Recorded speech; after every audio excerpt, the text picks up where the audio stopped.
How's it going, guys? So, Persona 5, I've been hitting it pretty hard lately, and it really got me thinking about my history with the JRPG genre. And so I decided to do a top 10 of my favorite JRPGs of all time. This is not a extensive list, I haven't played them all, and I'm not one of those old school guys who started out playing like the Ultima games and, I don't know, playing the original Dragon Quest games. So you take this list as you will. It's basically a millennials JRPG, but I have some pretty old games in here, like Chrono Trigger. Anyone who's ever played Chrono Trigger, it has to be in their lists. That game was too sick. So obviously, by my poor sentence structure, you can tell that this is not scripted. Because dude, fuck it, I don't give a fuck. All right, let's start on number 10, and that is Easeour Commission for the PlayStation 2. And I really like the Ys series, and to me, basically all of them are equal, with the exception of, what was that one called? Oath and Felghana. I don't know, something about the story in Oath and Felghana just felt weak, but Easeour Commission was sick, the music was great, the combat was great, the art direction was great, but I like the Ys series because of how, mysterious the world is. And it really feels like a really old school experience. Speaking of old school, this was one of the reasons I originally got the PlayStation 2 when I was a little boy. I saw this game in the magazine and I adored the art style. It just seemed like such an ambitious game, and it was really cool at the time. Everyone was going JRPG crazy in the early 2000s. But number 9 is Xenosaga 1, Der Willensmacht, the will to power, German. I think he's quoting Nietzsche or something. I have Nietzsche back there. Do you see Nietzsche? Yeah. Well, anyway, Xenosaga was sick, man. It was a great turn-based RPG with a lot of mech elements and a really ambitious story. Great music. I think the person who did Chrono Trigger's music also did Xenosaga's music, so definitely a great game. I wouldn't pass it up. A lot of people think the combat is a little slow, and I admit that combat takes forever, but yeah, definitely play that one. I haven't played the other two because, well, I played a little bit of 2 because I wanted to move on to 3, but 2 is so bad I could not even get through it. It was a nightmare. Number 8 is Dragon Quest V, Hand of the Heavenly Bride. My favorite Dragon Quest game, I've played 3 through 8. I haven't played 9. I hear it's good too. But Hand of the Heavenly Bride had the greatest story in the Dragon Quest series, in my opinion. I mean, you start out as little kids, and you're with your future bride, or what could be your future bride, and your pal. And you get separated, you get sold into slavery, and a whole bunch of other stuff happens, and eventually you reunite with your old friends, and you fight the great evil. It's really cool, and a lot of Dragon Quest games really didn't have that fleshed out of a story. The only thing that bothered me about it was the monster collecting system. To me, it was a little bit pointless. As long as you have party members, why do you need these monsters that virtually have the same abilities as your characters? It doesn't make any sense. Number 7 is Legend of the Dragoon, a classic. A lot of people don't like the combat, and a lot of people like the combat. I like the combat. It's basically a turn-based game, but whenever you attack, you have these prompts on the screen. You have to do a precise button press in a sequence in order to get off your attack. It's really nice. It has a pretty dry story that moves pretty slow, but I don't know. It has a lot of twists, and I thought it was a really good game. I've called it the Beach Boys of late 90s, early 2000s JRPGs because it wasn't quite as good as Final Fantasy, the Beatles, but it was good in its own right. So it's kind of like underappreciated because it's being compared to something that's just a little bit superior to it. So that's why I call it the Beach Boys of JRPGs. Number 6 is Etrian Odyssey 3, The Drowned City. I think it's equal in terms of combat to 4, so I could have easily put up 4, but the story is completely irrelevant in Etrian Odyssey games, everyone knows it, but it's known for its turn-based combat and its exploration. It probably has the best turn-based combat out of any game on this list, because it's just so strategic. Like, I love games where you have to defend, where there are times when you just have to straight up defend, and every turn you're asking yourselves about the trade-off. Okay, based on what the enemies are doing, and what my resources are, what is the move that I get the most benefit out of?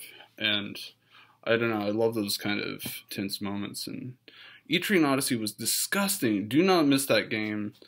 Get an emulator if you don't feel like getting it on the DS, but play that game. So I'm only having one game per franchise on this list, and because otherwise it would be really boring. But my favorite Final Fantasy is number 10, 9, 8, 7, 6. Number 5 is Final Fantasy X. This edged out 7 a little bit because, I don't know, I think 7 has pacing issues, and I think it has story issues, and much of the third and second disc of... No, not the third disc. The second disc. Much of the second disc of Final Fantasy VII is just bullshit story. Like, it didn't even need to exist. Like, did the subplot about Cloud, like, having his memories implanted by Zack, was that really necessary? I don't know. I think they threw the kitchen sink when it came to Final Fantasy VII, but I don't know. If I was pressed, it would probably be a tie, but I chose Final Fantasy X because, oh my god, it's like a great adventure. It's like a one big, awesome adventure game. And it was really something special. If you haven't played Final Fantasy X, then you're fucking up, and you should stop watching this video right now. But, perfect game. Perfect for, well, not perfect, but perfect for a Final Fantasy game. I just wish that they could go back to turn-based. If Persona 5 has proven anything to JRPG teams and developers, it's that turn-based is still relevant. I mean, come on, guys. Come on. Anyone who's played Etrian Odyssey 3 knows how relevant turn-based combat is. It's awesome. Speaking of turn-based combat, no, not really, is Bloodborne, most recent game I have on this list. I consider it an equal with Dark Souls 1. And so I just decided to put that there as like representative of Soulsborne games. It's number 4, by the way. Bloodborne. The combat's great. The art direction's great. Sound design's great. Everything's great about it. Is it my only action? No, I think Ys was an action game. So I tend to prefer turn-based games, but nowadays you have to kind of enjoy action games because everyone's on the action kick. But definitely play Bloodborne if you enjoy Dark Souls, or if you enjoy games in general. Just play it. Number 3 is Chrono Trigger. Classic game. Everyone knows about this game. I don't want to tarry on about it. When I first started playing it, I thought it was nothing to write home about, but towards the end, I was like, "Oh my god, this is like one of the best games ever!" Like, it just builds and builds and builds. You know that once you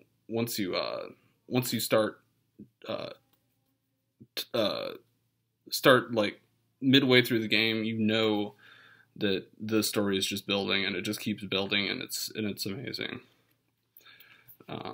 Number 2, Persona 4. I think it edges out 5. I really do. The story in 5, at least as far as I've played, isn't engaging. You get over the whole Phantom Thieves bullshit pretty quickly. I don't know, but I mean the combat's equal to Persona 5. The dungeons are better in Persona 5, but seriously, how could they be any worse? I mean, it was just randomly generated dungeons in Persona 4. So, yeah, Persona 4 edges it out. I don't care what, I mean, I haven't finished 5 yet, but I can already tell that it's going to be better. And the best JRPG I've ever played, Xenoblade Chronicles. I actually got this game day one. I was in a GameStop and I was just going RPG crazy. Like, it was after I got back into video games after a little bit of a break.